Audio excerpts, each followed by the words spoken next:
I give the floor to Vice Chairman Mike Defensor to give the counter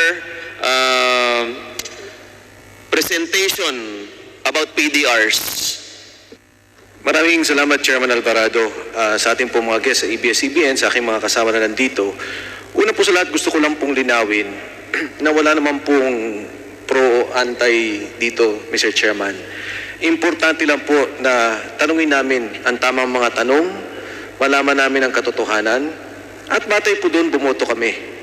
Sa inyong po mga presentasyon at doon sa mga isyong na ilagak dito sa komite, pwede ho nagkamali kayo. But does it require a rescission of the franchise? Pwede po bang yun ang maging batayan ng hindi pagre-renew? Pwede rin pong ito rin na maging batayan na sabihin ng mga miyembro ng komite na wag i-renew dahil ganito ang naging ginawang violation. Pero importante po sa amin na tanungin ang ating mga applicant, ang Abs-Cbn Corporation, para malinawan po tayong lahat. Alam mo natin na ang kalagahan ng inyong trabaho, ng inyong negosyo. Hindi lang po negosyo yan. Siya po ang nagbibigay ng kultura, siya po ang nagbibigay ng impormasyon at kaisipan sa ating mga mamamayan at higit sa lahat sa ating mga kabataan.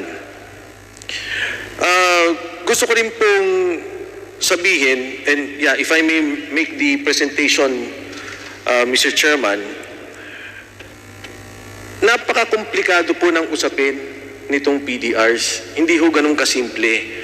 At sa akin pong maliit na presentasyon at siguro sa ating matanungan, malinawan natin talaga.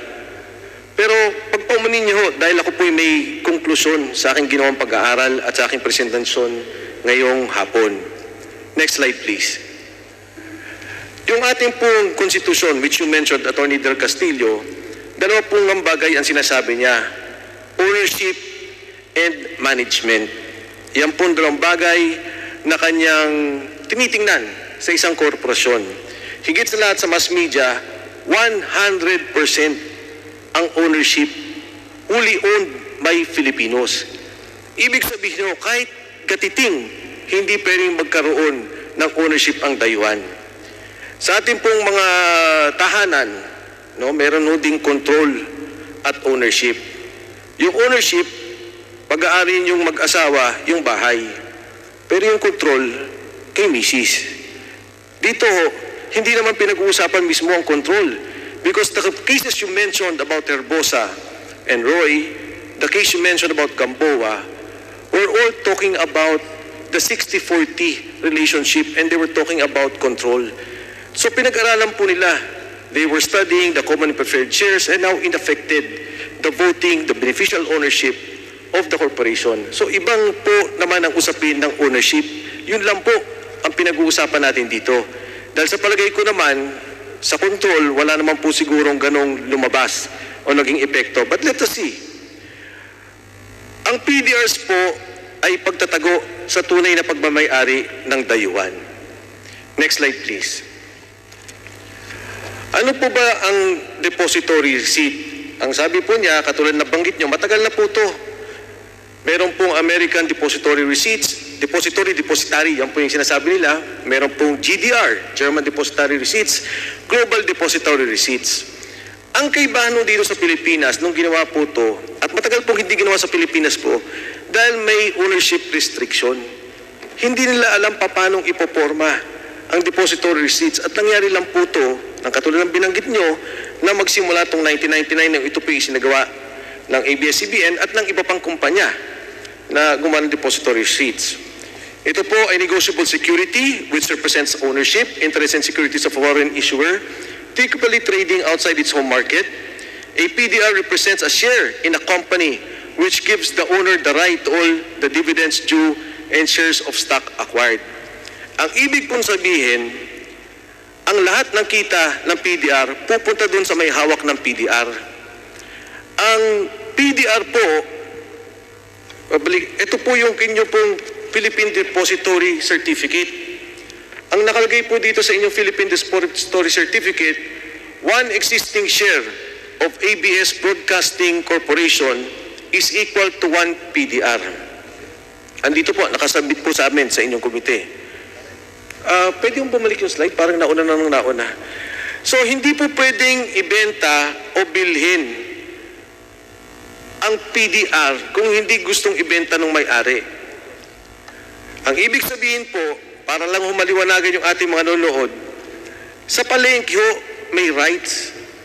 Sa palengke, yung nagbebenta, pwede niyang ibenta yung rights niya. Umabot po yan ng 100,000, minsan milyon pa. Yung kita sa rights niya, pumupunta doon po sa nagbebenta sa palengke. Pero yun nga po, walang titulo. Dito po sa PDR, nakasabay po ito sa isang titulo. Wala siya sa pangalan ng titulo, pero siya ang nagmay-ari ng titulo. 1 ABS-CBN broadcasting share is equal to 1 PDR. Sa palengke, rights, walang titulo, pero yan po, ganyan ang nagiging usapin sa kita at pagmamay-ari. Next slide, please. Yung pong binanggit niya, tama po kayo. Ang ABS-CBN Corporation ay kaiba sa ABS-CBN Broadcasting Corporation. At ang kumpanya po ng ABS-CBN Holdings Corporation ay ang pagbibenta ng PDR. So pag tinignan po ang ABS-CBN na kumpanya, ang may-ari ABS-CBN Holdings Corporation. Next slide. Ang ABS-CBN Holdings Corporation po, 50% pagmamay-ari ng Lopez Inc. At iba pang mga direktor at opisyalis nito. Yan po ay galing sa inyong webpage. Next slide, please. Yan din ho, galing sa Philippine Stock Exchange na ang sinasabi po niya na ang ABS-CBN Broadcasting ay owned by Lopez Inc. At ito po ay kasama dito ang negosyo ng pagbibenta ng PDR. Next slide. Ang ABS-CBN po maraming layers ng pagmamay-ari. Hindi lang po ang ABS-CBN Corporation, katulad po yung kaninang pinakita ko, ang nagmamay-ari ABS-CBN Holdings. Nandiyan po ang PDR sa ABS-CBN Holdings. Ang Lopez Inc. din po, na hindi ho yan listed, meron po yan Lopez Holdings na listed company. So, ang layering po, napakadami. Diyan po sa diagram na yan, makikita nyo.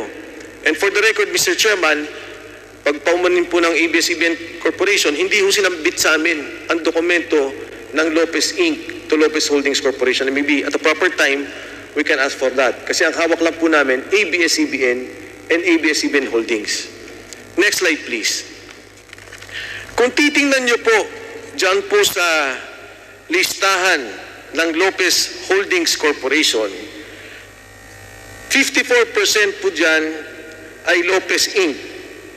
Yung pong Filipino group ng PCD nominee, dyan po ang mga PDRs, 30%. At malinaw po, nakadeklara sa inyong mismong website, non-Filipino PCD nominee corporation at 9.89%. Kanina ho, sinabi na Tony Del Castillo, meron na pong ABS-CBN Holdings, meron na pong banyaga na magmamay-ari.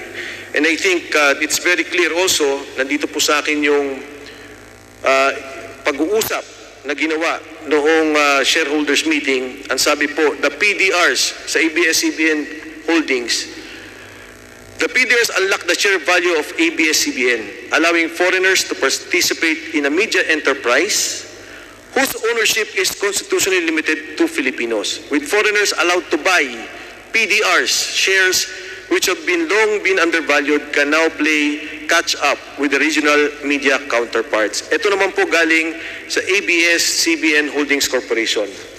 So paglilinaw lang po, may Lopez Inc., may ABS-CBN, meron ABS-CBN Holdings, at meron Lopez Holdings.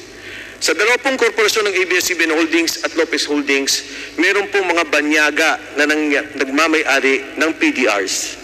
At ang PDRs po niyan, may katumbas na share sa ABS-CBN. So ito po yung susunod, ang ABS-CBN, next slide please, Corporation. Kung titingnan nyo po dyan, 490 million shares, Lopez Inc. Tapos nandyan din po yung PCD Nominee Corporation, 352 million shares. Yan po kailangan nating himayin. Sino po ba dyan ang PDR holders na banyaga? Next slide please. Again, in the Lopez Holdings Corporation, nakalagay po dyan, Lopez Holdings Corporation entered into a memorandum of agreement with Lopez Inc. for the subscription of Philippine depository receipts to be issued by Lopez Inc., which are common shares of Abs-Cbn Corporation. Lopez Holdings Corporation's total investment in the deposit receipts amount to 1.5 billion. Kaya pagpawan niyo po, Attorney Del Castillo, medyo ididibang ko lang po yung binanggit niyo kanina, there is an actual share in Abs-Cbn Corporation. They may not have their names. Wala po sa pangalan nila yung Abs-Cbn Corporation share, pero ang bawat PDR ay may katumbas na share sa Abs-Cbn Corporation. Next slide please. Yan po ang sample contract. Pinakita ko na po kanina yan at muli po papakita ko yan. Ang existing corporation po ng Abs-Cbn Broadcasting, 1 PDR, 1 ABS. Kung iahambing ko po yan sa bahay, meron kang bahay, may titulo. Yung titulo mo, sinabi mo, may papel kang hawak. Ako nagmamay-ari ng 30% ng bahay na yan. Wala kang ang pangalan sa titulo. Pero batay sa kontratang yun, hindi mabibenta yung bahay. O kung mabenta man, mapupunta sa iyo ang 30%. Pag ang bahay pinarenta ng 1,000, 300 pupunta sa iyo, bawat kita ng bahay na yan. Yan po, sa aking palagay, is a circumvention of our Constitution on ownership. Sa maraming pagkakataon, yan po ay pwede mo nating sabihing anti-dummy. Na merong banyaga, meron siyang kinabitan na korporasyon na Pilipino, pero ang kita, ang pagmamay-ari sa katotohanan kanya. So ito po yung slide ng Abs-Cbn, 1 share, 1 stock.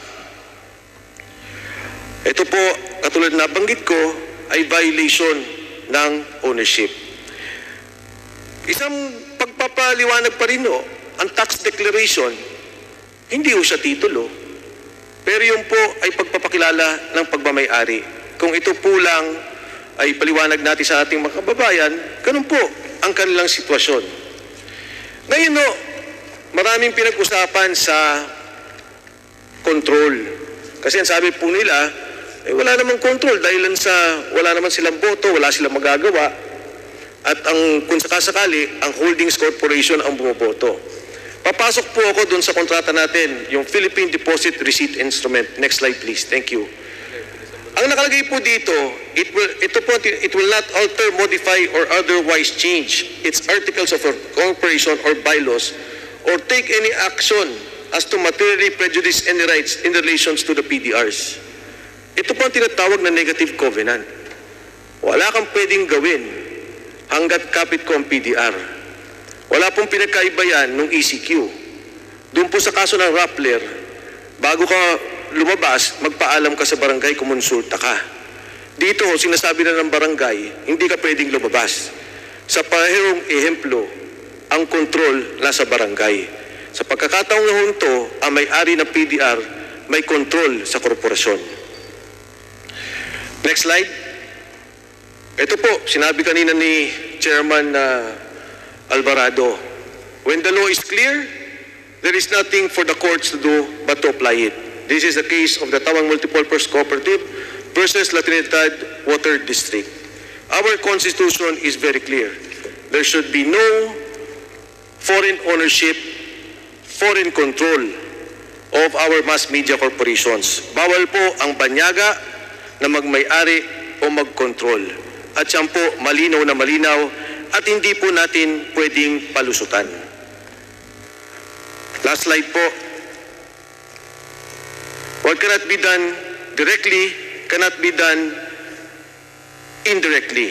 If acts that can be legally done directly can be done indirectly, then all laws would be illusory. Pagpahinman niyo ho, kahit isang patak kahit gabuti lang ng pagmamayari, hindi pwede. Kahit na ano pong layering ng korporasyon, pag may lumabas na isang banyaga at pumasok yan sa Abs-Cbn Corporation, hindi ho pinapayagan. Hindi ho pinapayagan ang direktang pagmamayari. At papumanin niyo, Atty. Del Castillo, ang PDR po ay isang pagpapalusot ng pagmamayari ng banyaga. Maraming salamat, Mr. Chairman. Thank you so much.